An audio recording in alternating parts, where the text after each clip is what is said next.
31 मई 2026 के दिन उत्तर प्रदेश के कानपुर के नवाबगंज में एक वीडियो वायरल होना शुरू होता है। ये जो वीडियो था ये लोगों के अनुसार बुरखे में एक औरत का था, लेकिन जिस वजह से ये वीडियो वायरल हो रहा था उसके पीछे बुरखे के पीछे वाला इंसान नहीं था, बल्कि उसकी एक ट्रेनिंग थी जो पिछले कुछ दिनों की थी, जिसने सबके होश उड़ा के रख दिए। लेकिन उसके अलावा एक प्लानिंग जिसने पुलिस के भी होश उड़ा के रख दिए। ये दिन भी बाकी दिनों की तरह एक आम दिन ही था।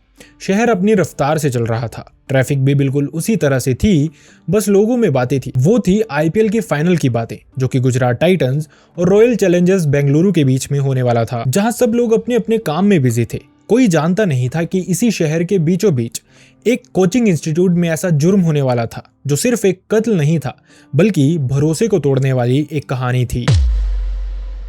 1 जून 2026 का यह दिन सुबह सुबह नवाबगंज पुलिस स्टेशन में, जो कि कानपुर के अंडर ही आता था, वहां पे एक कॉल आती है। पता चलता है कि कानपुर की ही आजाद नगर लोकेलिटी में एक कोचिंग इंस्टीट्यूट था और उसके अंदर एक इंसान बेहोश पड़ा हुआ है। इस इंसान का नाम था प्रकाश चंद्र गुप्ता। इनकी उम्र 47 साल थी। आनन फानन में पुलिस भी थोड़ी ही देर में इस कोचिंग इंस्टीट्यूट में पहुंचती है, जिसके बाद इस इंसान को देखा जाता है। ऐसा लग रहा था इस इंसान के सर पे एक भारी चोट आई है और उसी की वजह से ये बेहोश पड़ा हुआ है। उसको जल्दी से उठाया जाता है और हॉस्पिटल पहुंचाया जाता है, लेकिन हॉस्पिटल पहुंचते ही पता चलता है कि प्रकाश चंद्र गुप्ता की मौत हो गई है और वो इस चोट से पिछली रात से जूझ रहे थे। अब यहाँ पे पुलिस को ये लग रहा था कि शायद प्रकाश चंद्र गुप्ता, जो कि रात को अपने ही इंस्टीट्यूट में रुके हुए थे, शायद उन्होंने ड्रिंक्स वगैरह भी की हों और इसी के चलते शायद वो खुद से गिर गए हों। पुलिस इसको एक दुर्घटना ही मान रही थी। लेकिन इसी के बाद प्रकाश जी के घर पे फोन किया जाता है।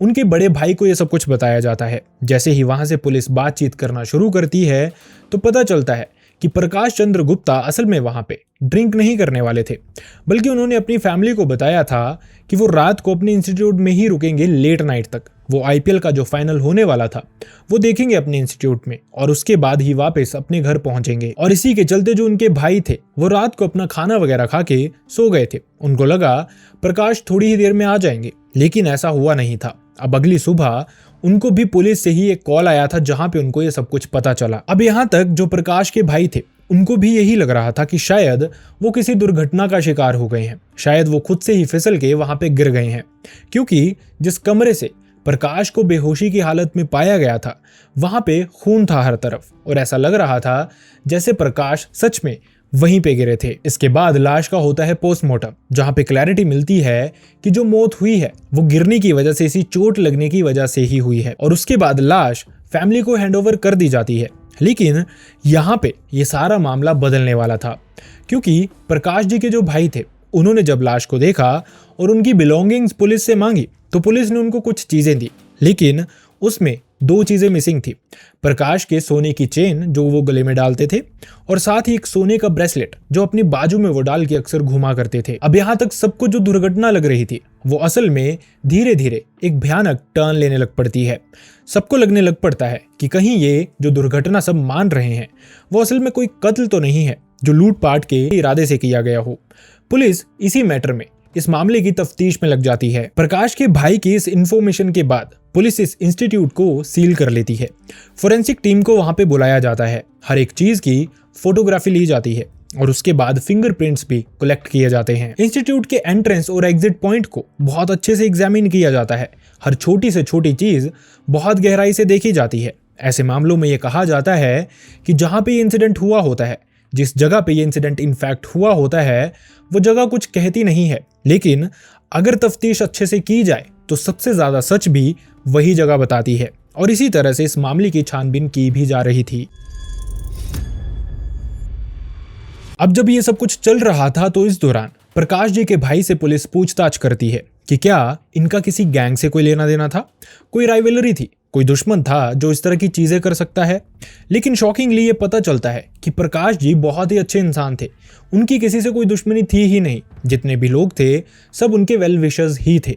अब जैसे जैसे पुलिस आगे बढ़ रही थी, जैसे जैसे पुलिस को ज्यादा चीजें पता चल रही थी, वैसे वैसे ये केस और भी उलझता जा रहा था। प्रकाश जी का कोई दुश्मन नहीं था, किसी गैंग से उनका कोई लेना देना नहीं था, तो आखिरकार उनको किसी ने मारा क्यों? अब पुलिस ने आसपास के सारे फिजिकल एविडेंस इकट्ठे कर लिए थे, सबको एग्जामिन किया गया लेकिन पुलिस के हाथ कुछ खास लगता नहीं है। अब इसके बाद जब फिजिकल एविडेंस काम नहीं आते हैं तो पुलिस जाती है इलेक्ट्रॉनिक एविडेंस की तरफ। आसपास के सारे सीसीटीवी कैमरास सीज किए जाते हैं। 1 कैमरा, 5 कैमरा और 10 कैमरा, सब कैमरास की अच्छे से जो रिकॉर्डिंग्स थी वो चेक की जाती है। मिनट बाय मिनट पुलिस बहुत ही अच्छे से उसको इन्वेस्टिगेट कर रही थी। बहुत सारी फुटेजेस देखने के बाद भी पुलिस के हाथ कुछ खास लगता नहीं है। लेकिन जब इन्हीं फुटेजेस में थोड़ा सा डीपली घुसा जाता है तो पुलिस के सामने कुछ चीजें आने लगती हैं। हालांकि वो शक करने लायक थी नहीं। कोई नॉर्मल इंसान ये फुटेजेस देखता तो शायद डाउट भी नहीं होता, लेकिन पुलिस को यहाँ पे हल्का सा डाउट होने लगता है। और ये जो डाउट था ये असल में एक बुरखे वाले इंसान पे था। मामला कुछ इस तरह से था कि ये जो इंस्टीट्यूट था इसमें कोई सीसीटीवी कैमरा नहीं था, जिसकी वजह से अंदर की कोई फुटेज पुलिस के सामने क्लियर थी नहीं। अब पुलिस को यहाँ पे ये लग रहा था कि अगर प्रकाश के साथ इंस्टीट्यूट के अंदर ये सब कुछ हुआ है तो यकीनन कोई जानने वाला इंसान था, शायद जिसको ये पता था कि इंस्टीट्यूट के अंदर कोई सीसीटीवी कैमरा नहीं है और वहां पे जो भी किया जा सकता है खुल के किया जा सकता है। लेकिन इस इंस्टीट्यूट की तरफ एक एंट्रेंस पॉइंट था। अब ये जो एंट्रेंस पॉइंट था वहां तक एक सीसीटीवी कैमरा था। उसके आगे लोग मार्केट की तरफ भी जाते थे, लेकिन मेजॉरिटी में इंस्टीट्यूट की तरफ जाया करते थे। अब इस कैमरा की तरफ जो इन सबको लग रहा था बुरखे में औरत, वो इस कैमरा की तरफ आती है। उसके बाद थोड़ी देर के बाद वापस निकलती है। अब ये जो समय था ये सारा का सारा वही टाइम फ्रेम था, रात को 10 से 10:30 बजे के बीच का। इसी दौरान जो प्रकाश जी थे, फोरेंसिक रिपोर्ट के अकॉर्डिंग उनका कत्ल हुआ था। अब पुलिस को ये सारी चीजें क्लियर होने लगती हैं, लेकिन डाउट फिर से वही कि आखिरकार ये बुरखे वाला इंसान है कौन और प्रकाश जी के साथ उसने ये सब कुछ किया क्यों, अगर कोई दुश्मनी ही नहीं थी। लेकिन यहीं पे इन्वेस्टिगेशन टीम थोड़ा सा क्लेवर खेलती है। कोई आम इंसान शायद शक्ल के लिए देखता रहता कि किसी न किसी तरह से इस बुरखे वाले इंसान का या फिर औरत का चेहरा दिखाई दे, लेकिन investigation team body language notice करना शुरू कर देती है, उसकी चाल, उसके चलने का तरीका या फिर वो किस तरह से अपने कदम रख रहा है। और यहीं पे धीरे धीरे जैसे जैसे पुलिस ये सारी की सारी फुटेजेस देखती जा रही थी, ये बुरखे वाला इंसान उनको नजर आता जा रहा था, वैसे वैसे उनका डाउट और भी ज्यादा बिल्ड होता जा रहा था। क्योंकि ये बुरखे में जो इंसान था उसका जो चलने का तरीका था वो हल्का हल्का मर्दाना था। मतलब एक औरत के चलने का जो तरीका होता है उससे ये चाल काफी डिफरेंट लग रही थी। अब यहाँ से जब पुलिस को कोई और सस्पेक्ट नहीं मिला था तो इसी को सस्पेक्ट समझ के बाकी फुटेजेस भी देखी जाती हैं। मतलब जहां जहां ये इंसान जा रहा था वहां वहां की फुटेजेस पुलिस रिकवर कर रही थी, सीज कर रही थी और उनको काफी बारीकी से देखा जा रहा था। अब धीरे धीरे जैसे जैसे पुलिस आगे बढ़ती जा रही थी वैसे वैसे ये फुटेजेस उनको और भी आगे लेके जा रही थी।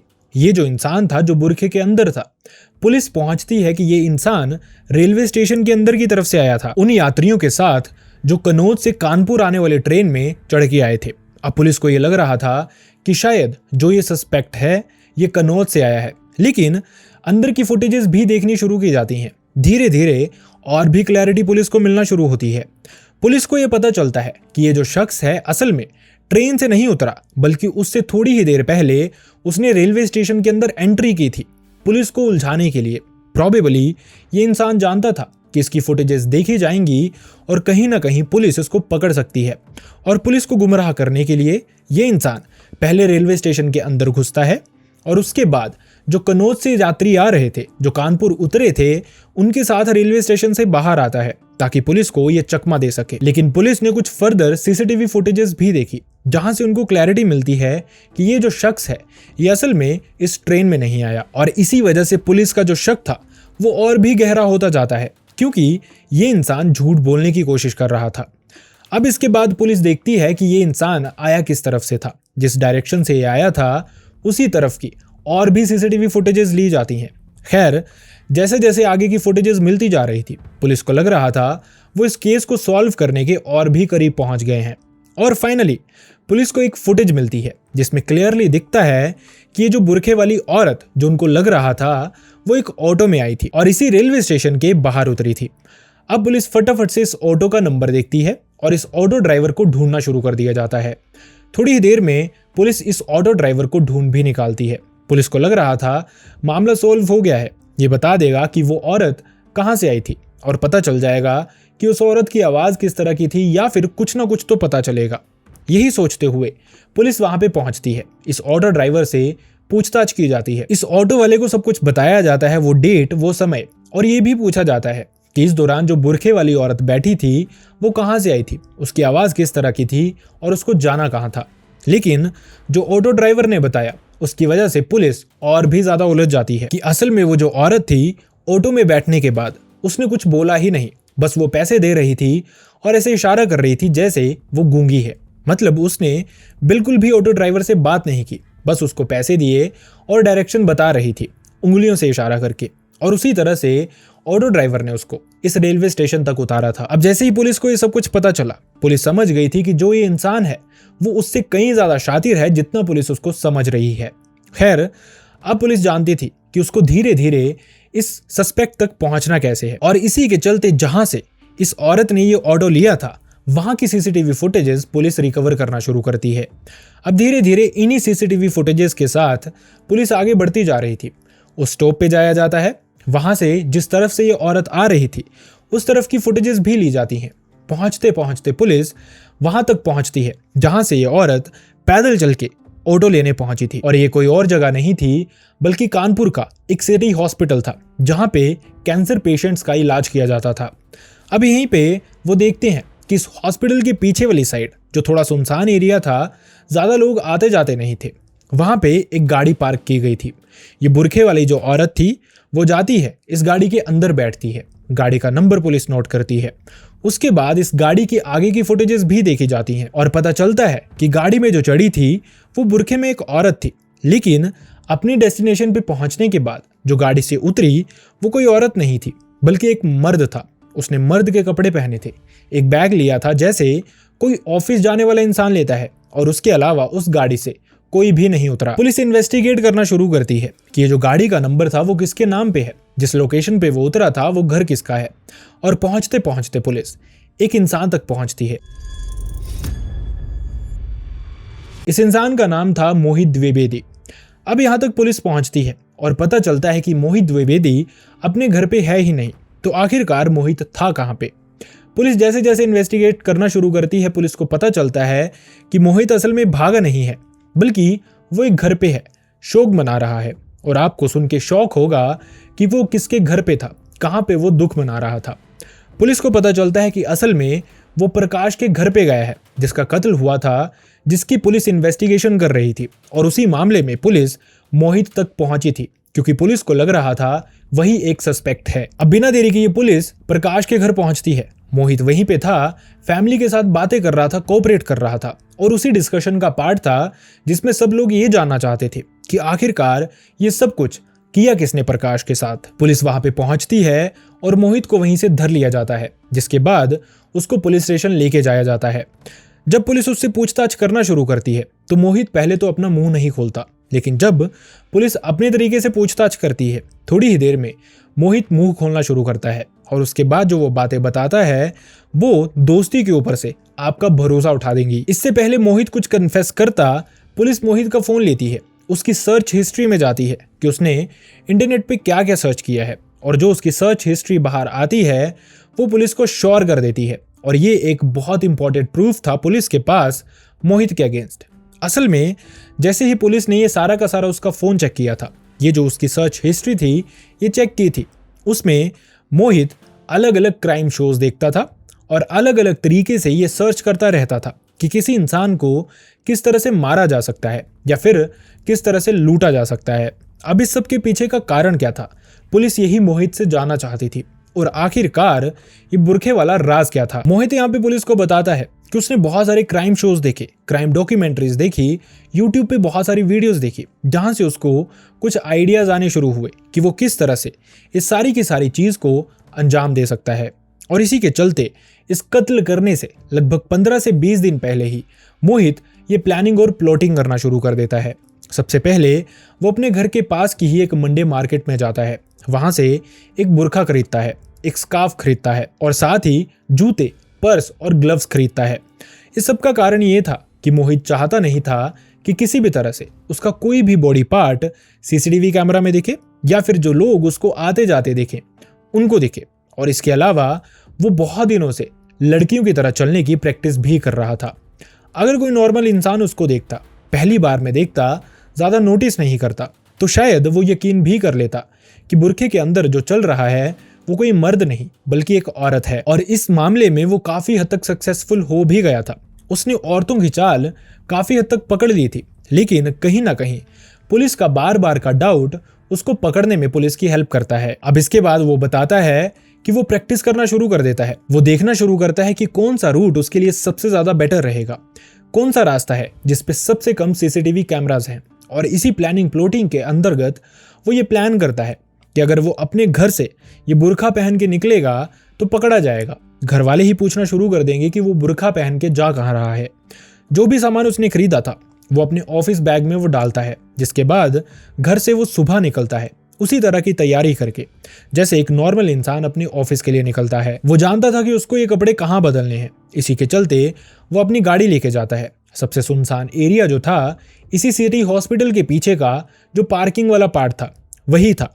वहां पे रुकता है और उसके बाद जब वो अपनी गाड़ी से निकलता है तो बुरखे में एक औरत के रूप में निकलता है। इसके अलावा उसने देखा था कि सबसे कम सीसीटीवी कैमराज उसको कहां पे मिल सकते हैं, इसी के चलते वो उसी रूट को फॉलो करता है। लेकिन वो जानता था कि कोई भी रास्ता ऐसा नहीं है जहां उसको कोई भी सीसीटीवी कैमरा ना मिले।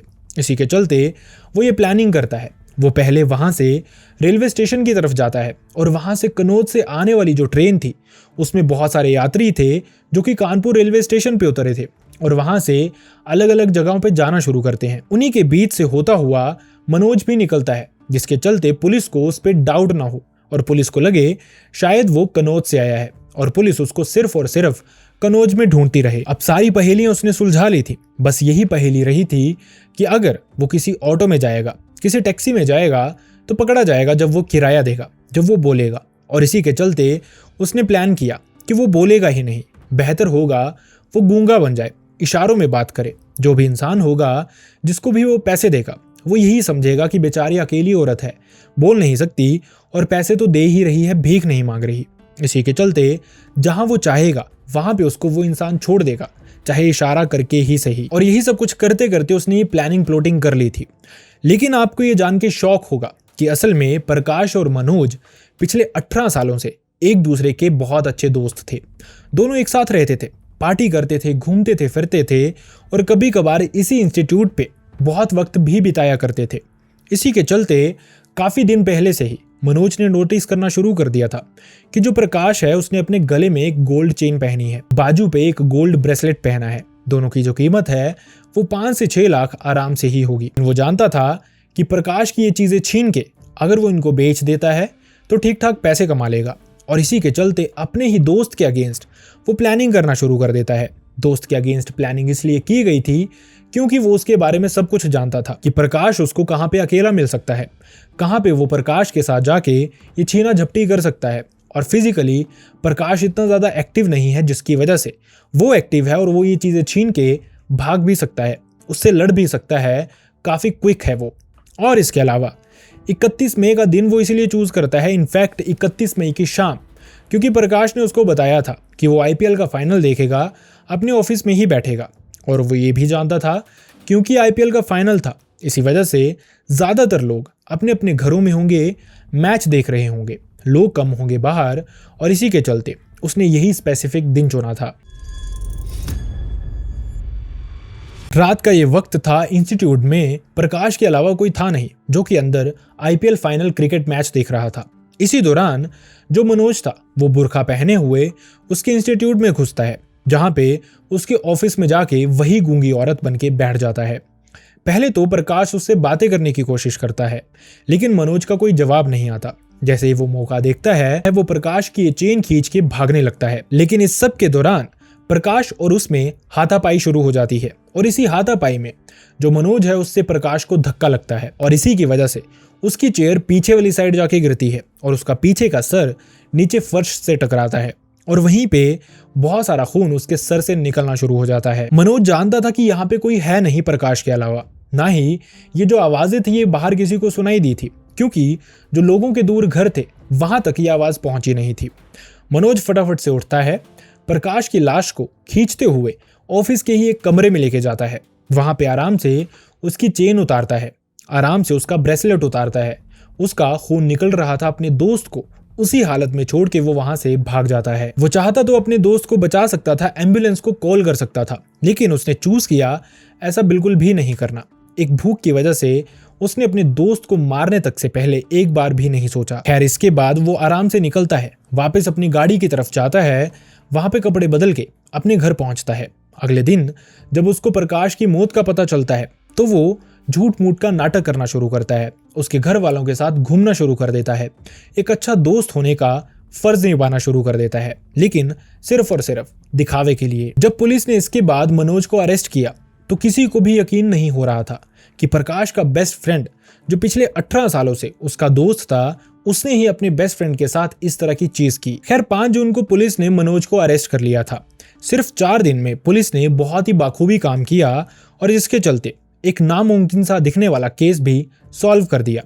सारे के सारे जो एविडेंस थे मनोज के अगेंस्ट, वो पुलिस कोर्ट में दाखिल करती है और उसके बाद ये ट्रायल अभी भी चल रहा है।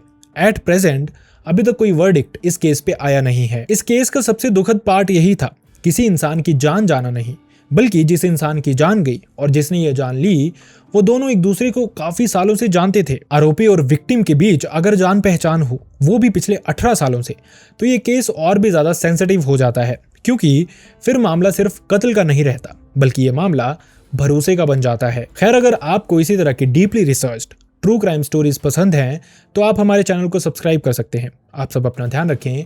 सी you next video. Bye bye.